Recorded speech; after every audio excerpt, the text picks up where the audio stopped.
मेरा नाम है आकांक्षा और आप देख रहे हैं अनसेंसर्ड भारत। आज है नवरात्रि का, कल देश भर में दशहरा मनाया जाएगा। तो आज इसी मौके पे हम पहुंचे हैं आईपी एक्सटेंशन की रामलीला में। यहाँ हम बात करेंगे कुछ किरदारों से, जाने कि क्या कुछ चैलेंजेस आए उन्हें अपना किरदार निभाने में, क्या उनके एक्सपीरियंस रहे और क्या वो संदेश दे रहे हैं अपने दर्शकों को। तो आज हमारे साथ वो हैं जो कुंभकर्ण का रोल कर रहे हैं रामलीला में। तो आइए उनसे जानते हैं कि उन्हें क्या कुछ चैलेंजेस आए इस रोल को प्ले करने में और उनका एक्सपीरियंस कैसा रहा। मेरा एक्सपीरियंस अच्छा रहा और चैलेंजेस नहीं होते। आप जब भी कोई मंच पर जाते हैं या कुछ भी पात्र अभिनय करने के लिए, अकॉर्डिंग टू जो आपका रोल है उसके अकॉर्डिंग टू आपको ढलना पड़ता है। बस यही कलाकार की बात होती है। यदि कुंभकर्ण का रोल है, कुंभकर्ण रावण का बड़ा भाई था, रावण उनसे छोटा था। तो और जो कुंभकर्ण को सरस्वती ने उनकी जुबान पर बैठकर उनको 6 मास निंद्रा के लिए और 1 दिन जागने के लिए बोला था। यदि 6 मास में यदि बीच में उसको जगाया जाए तो वो मर जाता है, उसकी मृत्यु हो जाएगी। ये उनको वरदान मिला था। वो सरस्वती बैठी थी, टंग ट्विस्ट हुआ था। आपका जो कैरेक्टर है वो काफ़ी नेगेटिव है, तो आपको क्या लगता है, आप नापसंद भी करते होंगे कुछ लोग, तो आप उसे कैसे टैकल करते हैं? नहीं, ऐसा कुछ नहीं है। एक्चुअली लोगों को हमारे कल्चर के बारे में, हमारी संस्कृति के बारे में इतना पता ही नहीं है, क्योंकि जय और विजय के नाम से द्वारपाल थे भगवान विष्णु, वैकुंठ लोक के भगवान विष्णु की ड्योढ़ी के द्वारपाल थे। दोनों हम भाई, और हमने हर युग में भगवान के हाथों अपनी मुक्ति पाई है। हमें 7 जन्मों के लिए श्राप दिया था सनकादिक ऋषियों ने। तो इस वजह से हमें हर युग में हमें लेना पड़ता है। एक बार जरासंध के रूप में, एक को चाणूर के रूप में, इस तरह से हर युग में, द्वापर में भी आए हैं, त्रेता में भी आए हैं और आगे कल युग में भी तो अभी चल ही रहा है। और मैं आपसे जानना चाहती हूँ कि आपका रोल मॉडल कौन है एक्टिंग के लिए? मेरा रोल मॉडल कोई नहीं है। मैं जो भी है पहले उसको रीड करता हूँ और उस हिसाब से अपने आप को आगे प्रस्तुत करता हूँ जनता के आगे। और वैसे हमें जो हमारे डायरेक्टर हैं सुमन भैया, इन्होंने हमें बहुत कुछ सिखाया है और हमेशा मैं हर किसी से सीखता ही हूँ, क्योंकि सीखने की कोई उम्र नहीं होती। हमेशा आप सीखते ही हैं। कहीं भी जाएंगे, रास्ते में राग चलते हुए उसकी चाल देखते हैं तो उससे भी सीखते हैं, बच्चों से भी सीखते हैं। अब हम बात करने वाले हैं उनसे जो कि पूरी रामलीला की मेन अट्रैक्शन है, श्री राम जी। तो मैं आपसे जानना चाहूँगी, आपका जो कैरेक्टर है वो सबसे ज़्यादा मेन अट्रैक्शन में रहता है, तो उसके लिए उसमें परफेक्शन आए उसके लिए आप कैसे तैयारी करते हैं? देखिए, ये बात सच है कि रामायण राम पे बेस्ड है, लेकिन कैरेक्टर मुझे लगता है सभी बहुत इंपॉर्टेंट होते हैं। लेकिन हाँ, राम का कैरेक्टर क्योंकि केंद्रीय कैरेक्टर है, सेंट्रल कैरेक्टर होता है, तो इसके लिए हमारे को तैयारी भी शुरू से उस हिसाब से करनी पड़ती है। ना सिर्फ अपने स्वभाव में नरमी लानी पड़ती है, राम को जितना ज़्यादा समझने की कोशिश करते हैं, वो हमारी जितनी पहुंच हो सकती है वो कोशिश करते हैं। क्योंकि स्टेज के ऊपर मुझे ऐसा लगता है, जब मैं ऑडियंस को देखता हूँ ना, तो वो मुझे या किसी कलाकार को नहीं देख रही होती, उनकी आंखों में राम दिख रहे होते हैं। तो मुझे ऐसा लगता है उस भावना को कहीं ना कहीं टच कर पाएँ, उसके लिए पूरी मेहनत करते हैं अपनी तरफ से, चाहे संवादों के साथ हो, चाहे एक्सप्रेशन के साथ हो, अभिनय के साथ हो, कोशिश करते हैं उसके लिए।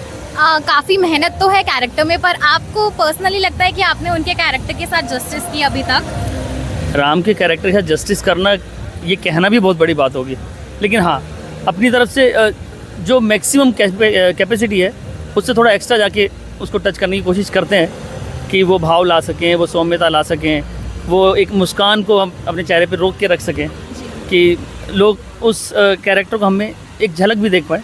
तो हम काफ़ी सक्सेसफुल फील करते हैं अपने आप को। जी, और आप दर्शकों को क्या संदेश देना चाहते हैं कि वो रामलीला से ये चीज़ सीखे?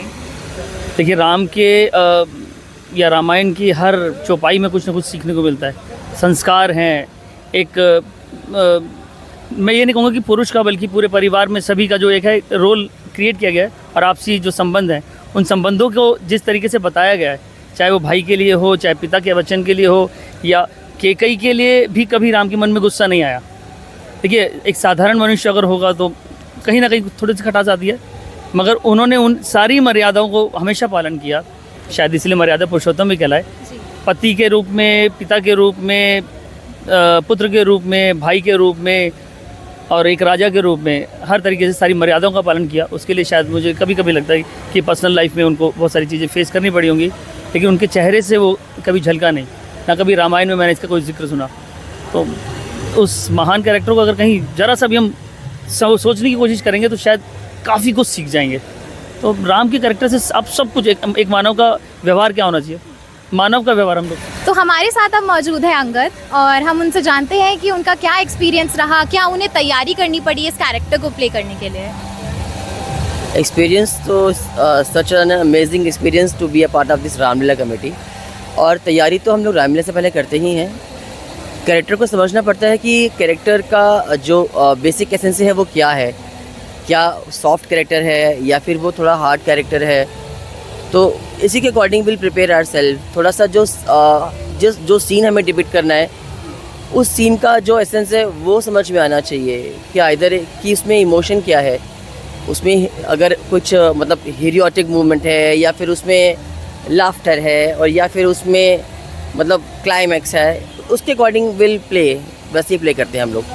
जी, और रामलीला में आपका सबसे पसंदीदा हिस्सा क्या है जो आपको बहुत ज़्यादा मोटिवेट करता हो?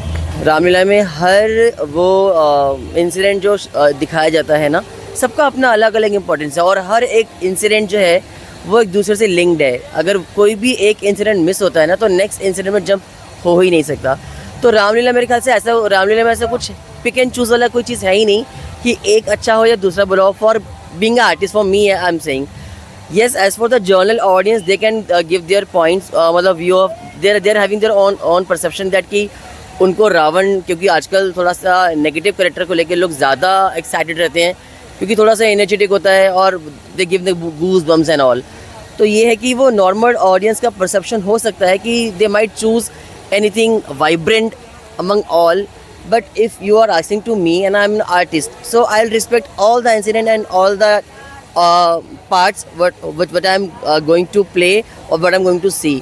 तो मुझे तो पूरी रामलीला अच्छी लगती है, उसमें ऐसा कोई पार्ट है ही नहीं जो मुझे सबसे ज़्यादा अब सबसे हम कम बात करने वाले हैं श्री लक्ष्मण जी से और हम उनसे जानना चाहेंगे कि उनका जो कैरेक्टर है जो कि राम जी के बहुत करीब है, तो हम राम जी से क्या सीख सकते हैं कुछ रामलीला में जो हम अपनी पर्सनल लाइफ में उसे इस्तेमाल कर सकें।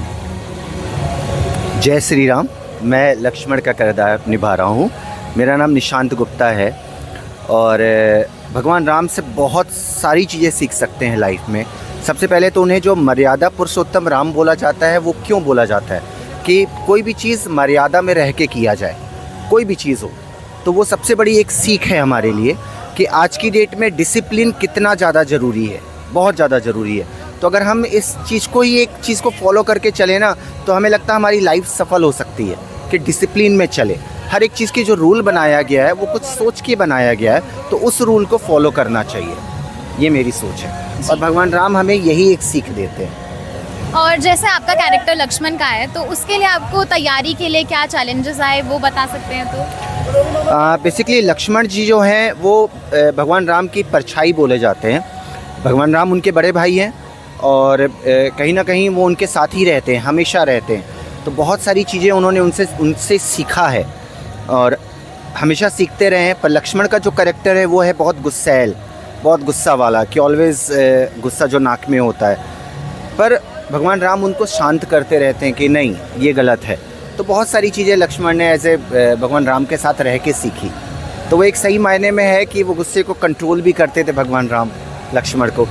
और लक्ष्मण अपने आप में एक ऐसा कैरेक्टर है जो कहा जाता है कि जब भगवान राम विष्णु के अवतार में थे तो जो शेषनाग था वो लक्ष्मण थे, है ना। तो शेषनाग और क्योंकि विष्णु जी भगवान राम का कैरेक्टर है तो वो दोनों कहीं ना कहीं पूरक थे, साथ में थे, इसलिए लक्ष्मण का ये कैरेक्टर बहुत इम्पोर्टेंट है। जैसा अभी आपने बोला कि लक्ष्मण का जो किरदार है वो काफ़ी गुस्सैल है, तो आप पर्सनल लाइफ में कैसे हैं, गुस्सैल हैं या कैसा पर्सनैलिटी? सही बताऊँ तो थोड़ा सा हूँ पर बहुत ज़्यादा नहीं हूँ कि बहुत गुस्सा।